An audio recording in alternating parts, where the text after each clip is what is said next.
ವಿಶ್ವದಾದ್ಯಂತ ಶ್ವಾಸಕೋಶದ ಕ್ಯಾನ್ಸರ್ನಿಂದ ಜೀವ ಕಳೆದುಕೊಳ್ಳುತ್ತಿರುವವರ ಸಂಖ್ಯೆ ಹೆಚ್ಚಾಗ್ತಾ ಇದೆ.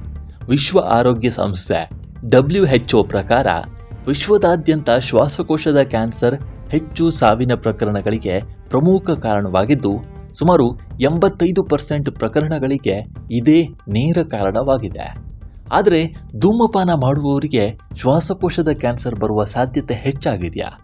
ಹಾಗಾದರೆ ಧೂಮಪಾನ ಮಾಡದವರಿಗೆ ಶ್ವಾಸಕೋಶದ ಕ್ಯಾನ್ಸರ್ ಬರುವ ಸಾಧ್ಯತೆ ಕಡಿಮೆನಾ? ಈ ಬಗ್ಗೆ ಡಾಕ್ಟರ್ ಏನು ಹೇಳ್ತಾರೆ ಅನ್ನೋದನ್ನ ನೋಡೋಣ ಬನ್ನಿ. ಶ್ವಾಸಕೋಶದ ಕ್ಯಾನ್ಸರ್ ಕೇವಲ ಧೂಮಪಾನ ಮಾಡುವವರಿಗೆ ಮಾತ್ರ ಸಂಬಂಧಿಸಿದ ಕಾಯಿಲೆ ಅಲ್ಲ. ಇದು ತಂಬಾಕು ಸೇವನೆಯು ಇನ್ನೂ ಶ್ವಾಸಕೋಶದ ಕ್ಯಾನ್ಸರ್ಗೆ ಪ್ರಮುಖ ಕಾರಣಗಳಲ್ಲಿ ಒಂದಾಗಿದ್ದರೆ, ಪರಿಸರ ಮತ್ತು ಆನುವಂಶಿಕ ಅಂಶಗಳಿಂದಲೂ ಶ್ವಾಸಕೋಶದ ಕ್ಯಾನ್ಸರ್ ಬೆಳೆಯುವ ಸಾಧ್ಯತೆ ಇದೆ.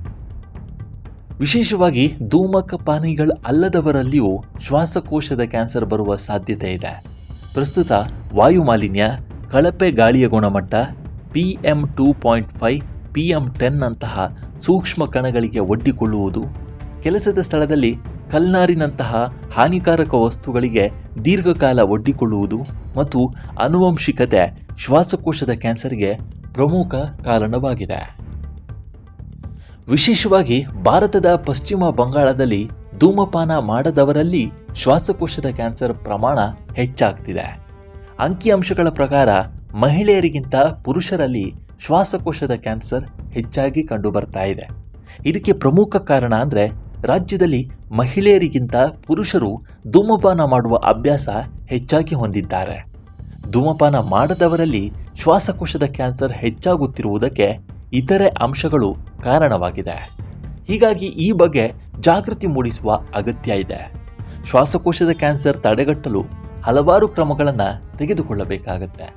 ಅದರಲ್ಲೂ ಎಲ್ಲ ರೀತಿಯ ತಂಬಾಕನ್ನು ತಪ್ಪಿಸುವುದು ಇನ್ನೂ ಅತ್ಯಂತ ಪರಿಣಾಮಕಾರಿ ಶ್ವಾಸಕೋಶದ ಕ್ಯಾನ್ಸರ್ ತಡೆಗಟ್ಟುವ ಕ್ರಮವಾಗಿದೆ. ಹೊಗೆ, ಕೈಗಾರಿಕಾ ಮಾಲಿನ್ಯ ಮತ್ತು ಕಲ್ನಾರಿನಂತಹ ಹಾನಿಕಾರಕ ವಸ್ತುಗಳಿಗೆ ಒಡ್ಡಿಕೊಳ್ಳುವುದನ್ನು ಸಹ ಕಡಿಮೆ ಮಾಡಬೇಕಾಗತ್ತೆ. ಹೆಚ್ಚು ಕಲುಷಿತಗೊಂಡ ನಗರಗಳಲ್ಲಿ ಒಳಾಂಗಣ ಗಾಳಿಯೂ ಸಹ ಕಲುಷಿತವಾಗಿರುತ್ತೆ. ಇದನ್ನು ಕಡಿಮೆ ಮಾಡಲು ಪ್ರಯತ್ನಿಸಬೇಕಾಗತ್ತೆ. HEPA ಹೈ ಎಫಿಷಿಯನ್ಸಿ ಪಾರ್ಟಿಕ್ಯುಲೇಟೆಡ್ ಏರ್ ಫಿಲ್ಟರ್ಗಳು ಒಳಾಂಗಣ ಗಾಳಿಯಲ್ಲಿ ಹಾನಿಕಾರಕ ಸೂಕ್ಷ್ಮ ಕಣವನ್ನು ಪ್ರಮಾಣವನ್ನು ಕಡಿಮೆ ಮಾಡಲು ಸಹಾಯ ಮಾಡುತ್ತೆ. ಇದು ಕಲುಷಿತ ಗಾಳಿಯಿಂದ ಉಂಟಾಗುವ ದೈಹಿಕ ಸಮಸ್ಯೆಗಳನ್ನು ಕಡಿಮೆ ಮಾಡುತ್ತೆ. ಹೀಗಾಗಿ ಮೊದಲೇ ಪರೀಕ್ಷೆ ನಡೆಸಿ ರೋಗಗಳನ್ನು ಪತ್ತೆ ಹಚ್ಚೋದು ಬಹಳ ಮುಖ್ಯವಾಗುತ್ತೆ.